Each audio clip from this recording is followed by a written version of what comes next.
Ils étaient 64 membres statutaires à avoir élu la semaine dernière le comité exécutif de la Fédération guinéenne de football. C'est donc une équipe de 15 personnes censée présider aux destinées du football guinéen durant les 4 prochaines années. L'eau a coulé sous le pont, le temps des inquiétudes, le temps des célébrations et de l'euphorie passée. L'heure est maintenant de dresser le bilan de ce congrès électif. L'heure est surtout venue de s'interroger sur les défis qui attendent la nouvelle équipe dirigeante du football guinéen. Nous en parlons dans un instant dans cette émission. Pour en parler sur ce plateau, mesdames et messieurs, nous recevons ce soir Mohamed Souma. Monsieur Souma, bonsoir. Bonsoir. Merci d'avoir accepté notre invitation. Vous êtes le secrétaire général de Sankara FC. Vous êtes le chargé de communication de l'état-major. État-major, c'est cette équipe qui a donc battu campagne auprès du candidat, désormais président de la Fédération guinéenne de football, Antonio Souaré. Face à vous, il y a monsieur Chérif Diallo. Monsieur Diallo, bonsoir. Bonsoir. Vous êtes ancien membre du comité exécutif de la Fédération guinéenne de football. Vous êtes en ce moment commissaire des matchs à la Confédération africaine de football. Merci donc à vous deux d'avoir accepté notre invitation pour venir débriefer ce congrès électif à la Fédération guinéenne de football. Tout d'abord, Mohamed Souma, vous avez battu campagne pour Antonio Souaré. Finalement, Antonio Souaré, il est élu président de la Fédération guinéenne de football par un score d'ailleurs écrasant, 62 voix pour lui contre seulement 2% Challenger. C'est donc un soulagement pour vous? Je dis bonsoir au peuple de Guinée. Je remercie Dieu et remercie le peuple de Guinée pour avoir porté leur confiance. Parce que je voudrais vous dire quelque part que les 62 personnes qui sont venues porter leur voix à notre candidat est l'émanation du peuple de Guinée.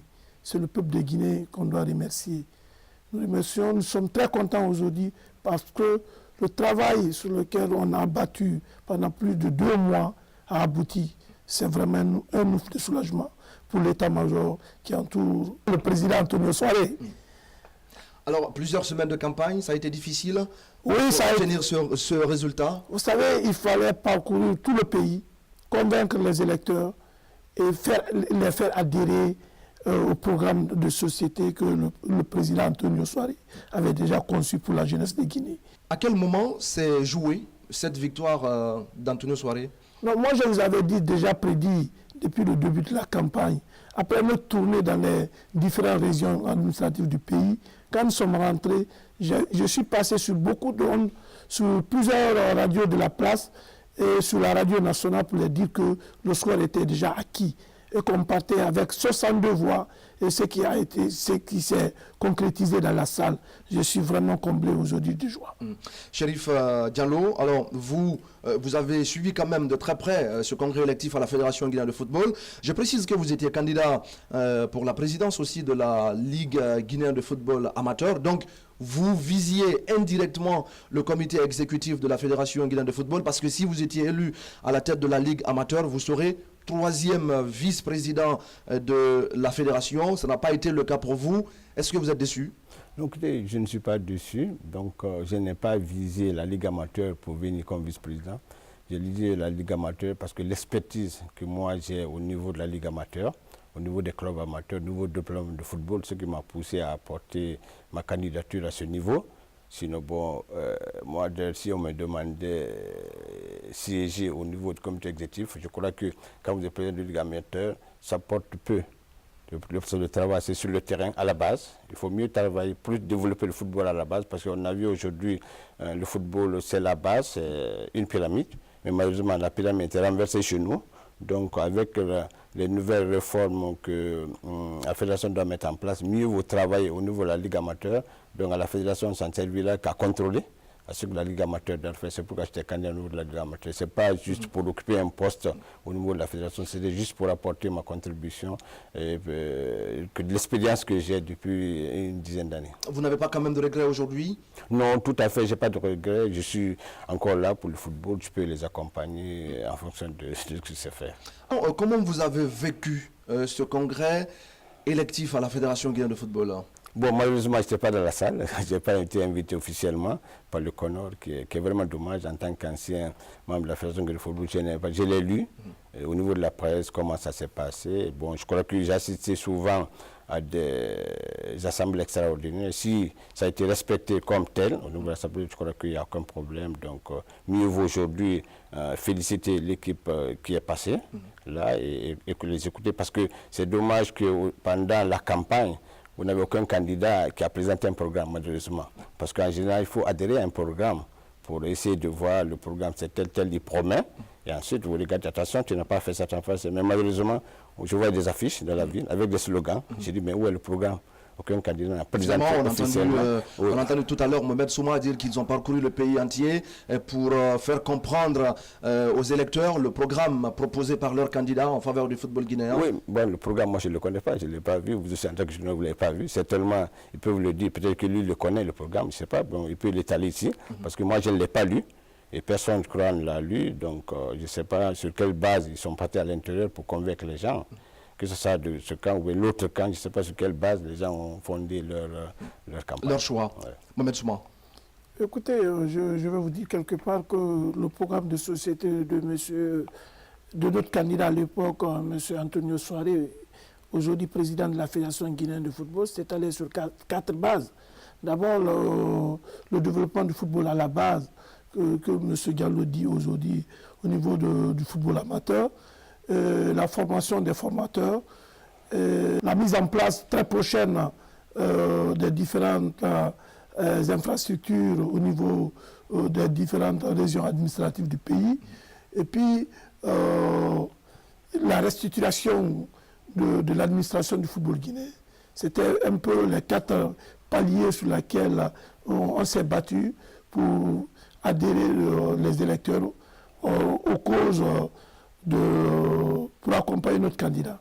Alors, mais est-ce que ce programme a été suffisamment vulgarisé? Parce que à entendre M. Diallo, des efforts n'ont pas été suffisamment fournis pour faire comprendre aux uns et aux autres le contenu de ce programme. Peut-être que M. Diallo ne suivait pas tellement les activités, ne lisait pas trop sur les réseaux sociaux, mais c'est un programme qui a été très bien étalé au niveau des différentes radios, au niveau des réseaux sociaux. Et nous avons beaucoup communiqué là-dessus. Et même j'ai eu à faire des conférences de presse. À l'AB, j'ai eu à faire et à Mamou, à Boké, à Farana et à Zérekouré. Ils sont passés sur les ondes pour expliquer à la jeunesse surtout et à la population à la base pour les faire comprendre que ce n'est pas M. Antonio Soare tel qu'il est aujourd'hui, président de Guinée-Guin, président de GBM, ainsi de suite, qui vient aux commandes du pouvoir. Mais c'est un monsieur qui vient pour servir le football et non pas se servir du football. Monsieur Diallo, alors vous avez donc été membre du comité exécutif de la Fédération guinéenne de football. C'était entre 2011 et 2016, lorsque cette crise éclatait à la Fédération. C'est vous qui étiez là. On vous sait quand même proche de Salifou Kamara, Super V. Il était concurrent à Antonio Soare. C'est finalement Antonio Soare qui a été élu. Comment vous avez accueilli cette élection de M. Soare à la tête de la Fédération guinéenne de football? Bon, vous savez, comme vous l'avez dit tantôt, il y avait 64 membres statutaires. Si 62 membres statutaires lui font confiance, ce qu'on peut faire, c'est de le féliciter. Et comme l'a dit Souma tantôt, le programme qu'il a dit qu'eux, ils ont eu à présenter sur le terrain, et de mettre le programme maintenant en exécution un peu vite. Donc ça reste une grande satisfaction, parce que je connais l'homme. Je l'ai pratiqué depuis 3-4 ans. Je sais qu'il a beaucoup d'ambition. Parce que si vous voyez au niveau de ce qu'il a fait à Yoropogia, et si vous voyez au niveau de son club ce qu'il est en train de faire, je crois qu'au niveau du football national, il apporte aussi au niveau des équipes nationales. Quand on était à la fédération, il assistait beaucoup les équipes nationales, au niveau de prise en charge surtout des cadets qui étaient au Maroc, après qu'ils sont retrouvés à la Coupe du Monde. Je crois qu'avec ce qu'il a dit, qu'il a le programme que lui il a cherché à vulgariser à l'intérieur, parce que c'est vrai que depuis que nous avons mis le comité de normalisation en place, je m'étais un peu éclipsé pour réfléchir un peu au développement du football. donc, où je ne participais pas trop aux activités qu'eux faisaient sur le terrain. Donc, ça ne m'a pas beaucoup intéressé. Et je crois que le monsieur, là où il est, il pourra, s'il est bien accompagné. L'équipe qui est là aujourd'hui, la plupart de celui, quand j'ai lu la liste, c'est des anciens de football. Vous n'avez pas quelqu'un qui n'a pas plus d'une dizaine d'expériences dedans. Donc, s'il met une très belle organisation en place au niveau des commissions, il pourra très bien s'en sortir. Surtout, il n'a qu'à penser à tous les candidats. Parce que si on accepte la candidature de quelqu'un, c'est que la personne a déjà d'expérience de 3 ans et que ces mêmes candidats doivent être dans ces commissions de travail. Alors, sur les 15 membres du comité exécutif de la Fédération guinéenne de football, la plupart sont des anciens. Vous les connaissez bien parce que vous avez travaillé ensemble dans l'ancienne équipe de la Fédération guinéenne de football. Et lorsque la crise éclatait, c'était eux aussi qui étaient là. Est-ce que vous vous dites, avec tout le recul nécessaire aujourd'hui, est-ce que vous vous dites que c'est une bonne équipe pour le football guinéen? Bon, vous savez, c'est une bonne équipe. Pourquoi? Parce qu'en 2015, quand on venait, les membres statutaires nous ont fait confiance. C'était la même équipe. Donc il y a une crise au sein de l'équipe. Donc vous connaissez, on ne peut pas revenir sur la genèse de la crise. Si les membres statutaires reconduisent la même équipe, c'est qu'ils ont pensé que l'équipe est bonne. Donc je crois que... Mais vous en tant qu'observateur du football guinéen, en tant que gestionnaire, en tant que quelqu'un qui a de l'expérience, qui a réfléchi sur le développement de ce football, est-ce que pour vous, au-delà de ce choix que les 64 membres ont porté sur ces 15 personnes, est-ce que vous vous dites oui, c'est cette équipe qu'il faut justement au football guinéen? Vous savez, vous ne pouvez pas lire ce que le membre statutaire veut. Si vous comprenez, donc ils les ont mis, ils ont de l'expérience, comme je l'ai dit, une dizaine d'années d'expérience. Donc c'est à eux maintenant de le prouver, parce qu'on vous a dit, malheureusement, je vous ai dit, c'était sur la base d'un programme. Et malheureusement, moi j'avais dit, bon c'est vrai que j'avais approché certains qui étaient très proches des deux candidats. J'ai dit, mais tous ceux qui veulent vous accompagner, appelez-les pour qu'ils vous expliquent exactement ce qu'ils peuvent faire avec votre programme que vous avez. Parce qu'une fois que vous faites le croisement entre le candidat qui veut occuper tel poste et votre programme, à ce moment, vous pouvez savoir, voici le gars qu'il me faut, c'est le gars qu'il me faut. Donc, mais malheureusement, ça n'a pas été fait. Et je crois que les gens ne sont pas venus seulement pour rester derrière le président Antonio, parce que bon, c'est vrai qu'il a les moyens financiers, mais il faut qu'il pense à trouver des sponsors, parce que ce n'est pas son argent de sa famille. On en parlera tout à l'heure. Alors, Mohamed Souma, aujourd'hui, donc, ce congrès électif, c'est terminé. On connaît maintenant le président ainsi que ses 14 membres qui vont l'accompagner dans l'exécution des tâches, des activités liées au développement du football guinéen. Aujourd'hui, selon vous, les défis se trouvent à quel niveau? D'abord, les défis au niveau de la Fédération guinéenne de football, c'est d'abord sur le point organisationnel. L'a dit tout de suite M. Gallo. Vous savez, il faut qu'on qu'on lave maintenant tout ce qui s'est passé, qu'on revienne maintenant à la case du départ pour accompagner le nouveau président élu. Parce que déjà, les défis sont énormes. Le peuple de Guinée nous attend. Les gens qui nous ont mandatés pour aller élire le président Antonio Soare sont maintenant à l'écoute. Ils veulent avoir maintenant les actions au concret. C'est pourquoi aujourd'hui, je suis très content d'entendre par M. Gallo pour dire que les gens qui ont compétit autour de M. Antonio Soare doivent tous être dans les différentes commissions. C'est déjà un acquis pour le peuple de Guinée. Parce que tous ceux qui ont compétit autour de M. Antonio Soare voulaient accompagner ce football. Ils ont leur place au sein de... Ils avaient leur place dans ce comité. Monsieur Diallo, est-ce que c'est une idée que vous partagez quand on dit oui, tous ceux-là qui ont accompagné Antonio Soare à la présidence de la Fédération guinéenne de football doivent appartenir aux différentes commissions qui vont être mises en place prochainement? Non, je ne dis pas tous ceux qui l'ont accompagné, d'autres sont venus juste pour faire un peu de sous, pas ça, mais tous ceux qui ont été candidats, parce qu'il y avait une trentaine de candidats. 37 candidats, donc ces 37 candidats, on les a choisis sur la base de leurs compétences. Parce qu'on a dit, il y a un article qui disait qu'il fallait avoir 3 ans d'expérience managériale pendant ces 5 dernières années. Donc si vous avez déjà 3 ans d'expérience managériale, donc ça veut dire que vous êtes capable d'apporter quelque chose au niveau d'une commission. C'est pourquoi je tiens à ce que le restant qui n'ont pas été élus, je crois la vingtaine de personnes soient dans les différentes commissions de travail que M. Antonio va mettre en place déjà. Oui, M. Soumoua.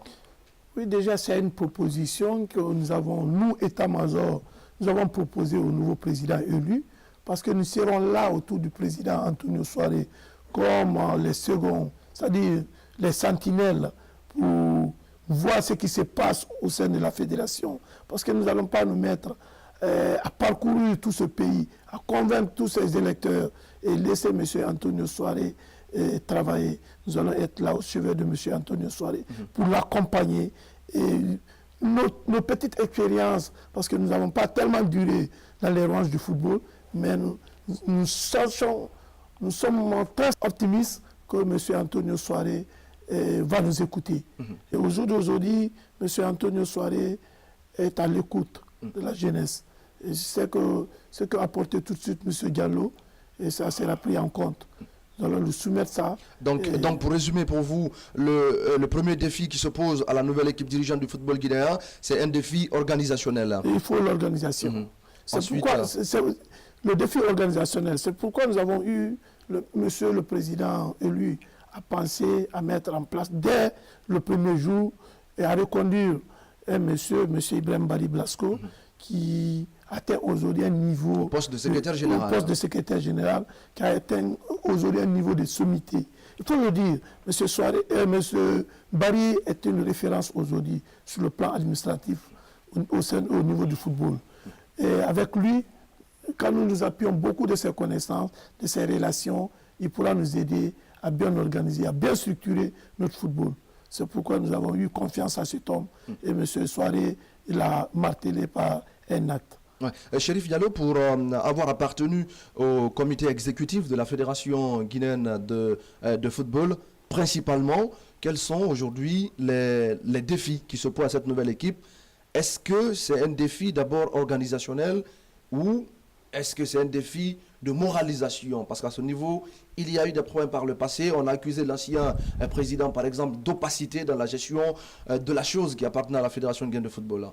Oui, comme il a dit tantôt, non seulement il y a le défi organisationnel, mais je dis que peut-être que la mission de l'état-major est finie. Comme il a dit qu'ils vont être auprès du président, je ne pense pas. Je crois que leur mission, c'était de l'élire, de le mettre là. Et l'état-major n'a pas la mission de le surveiller pour ce qu'il fait. L'état-major peut être à la base, au niveau, comme je l'ai dit, du football amateur, où ils sont beaucoup spécialistes, et d'apporter plus au président Antonio que de venir à ses chevets tous les jours, dire voici ce que tu vas faire. Parce que c'est un homme déjà qui a sa compétence, qui connaît, qui est, à mon avis, un grand manager.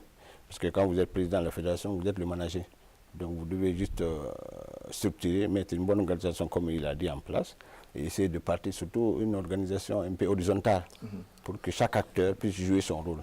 Pas vertical comme nous, on a connu en notre temps, et doit faire en même temps une manière de procédure, comme vous avez dit, financier en place, où vous savez, vous commencez là, vous terminez ici. C'est pas parce qu'au niveau tout soit concentré au niveau d'une seule personne, parce que là, une gestion comme ça, à mon avis, ne peut pas envoyer la fédération de l'avant, parce qu'il faut de la transparence dans tout ce qu'on fait. Parce que comme il a dit, c'est tout le peuple de Guinée, il a dit c'est... Donc pour vous, par le passé, il manquait cette organisation, cette transparence dans la gestion. Tout à fait, il manquait, parce que moi j'avais voulu faire, au début j'avais contacté, j'ai proposé un cours de mettre une manière de procédure administrative et financière en place. Bon, écoutez, ça n'a pas été accepté, et malheureusement nous sommes partis sur des boîte en boitillant et en faisant un peu de l'amateurisme. Et c'est ce qui est arrivé. Parce que quand vous avez une association où il n'y a pas de transparence, au niveau des membres, ça géré par une ou deux personnes, il faut tout s'attendre à un clash un jour.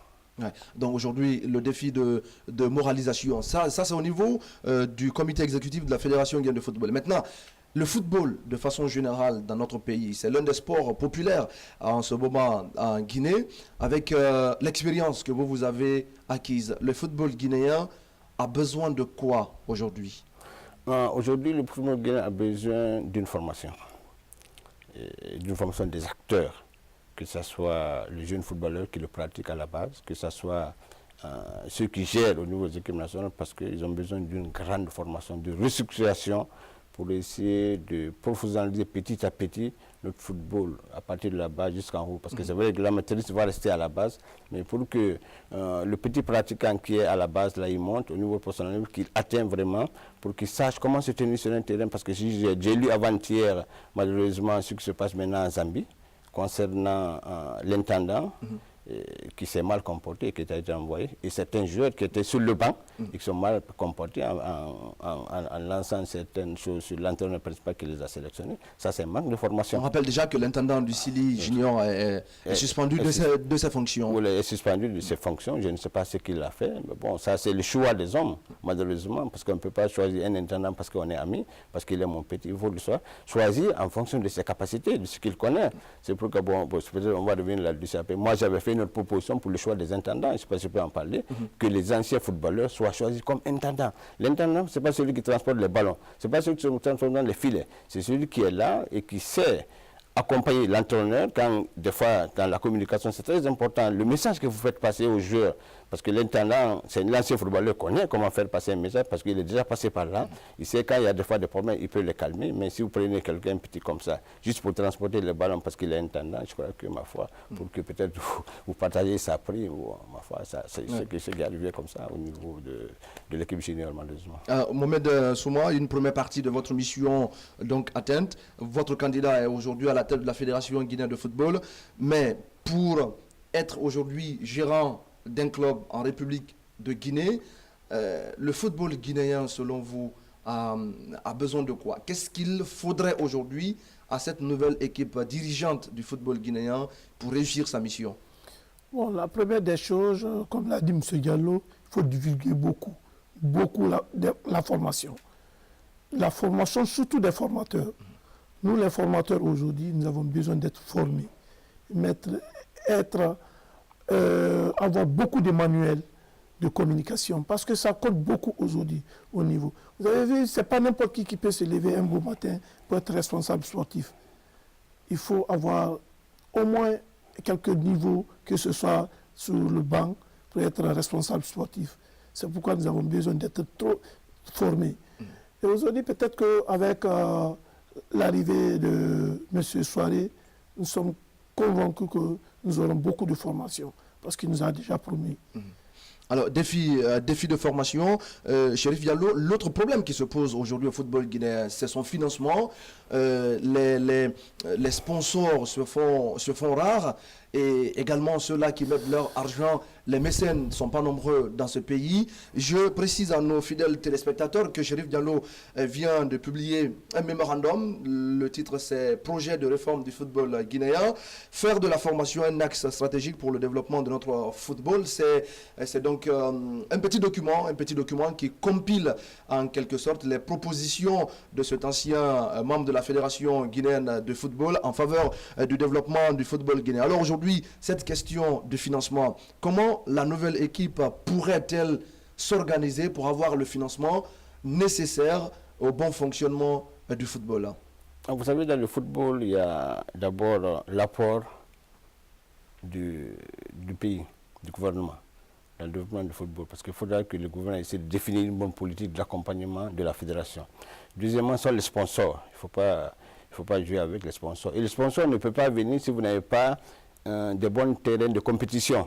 Parce qu'avant de mettre votre panneau, il faut que vous ayez des terrains. Mais malheureusement, Souma c'est plus que moi, parce que bon, ils gèrent déjà un club à Farana. Le terrain n'est pas aujourd'hui. Ce n'est pas un terrain qu'on peut homologuer pour jouer dessus à Farana. À Koya, la même chose. À Koya, d'abord, le terrain n'est même pas, même pas, la position des bois n'est pas conforme à la législation, parce que c'est sud-nord, alors qu'ils sont à l'est-ouest. Donc, ça, si vous pouvez avoir de l'argent, il faut penser aux sponsors. Aujourd'hui, vous avez une bonne compétition en place, parce qu'au début, quand M. Soare venait d'arriver, Horoya Bouba était à l'Escaloum.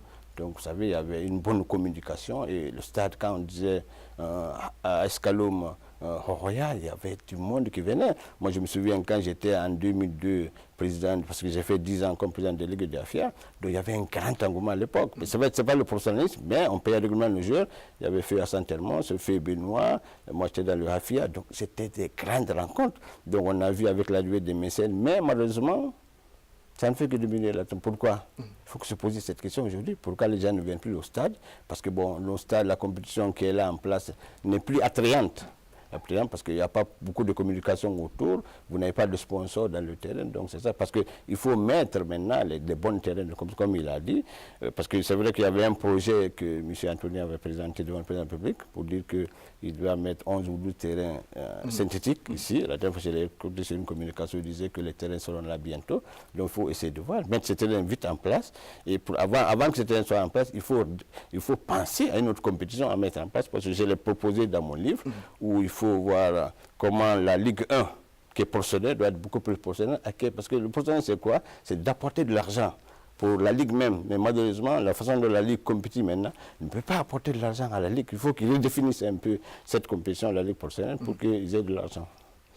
Voilà, mesdames et messieurs, c'était tout pour votre émission débat de ce soir. Merci de l'avoir suivi. Nous avons eu aujourd'hui comme invité Mohamed Souma. Mohamed Souma, il est le secrétaire général de Sankara FC.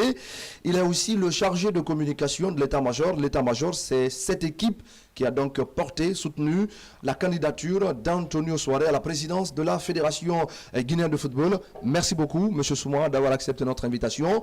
Face à vous, il y avait Chérif Diallo. Chérif Diallo, il est ancien membre du comité exécutif de la Fédération guinéenne de football. C'est donc entre 2011 et 2016. Il est aujourd'hui donc commissaire de match à la Confédération africaine de football. Merci à vous également, M. Diallo, d'avoir accepté l'invitation de 6TV.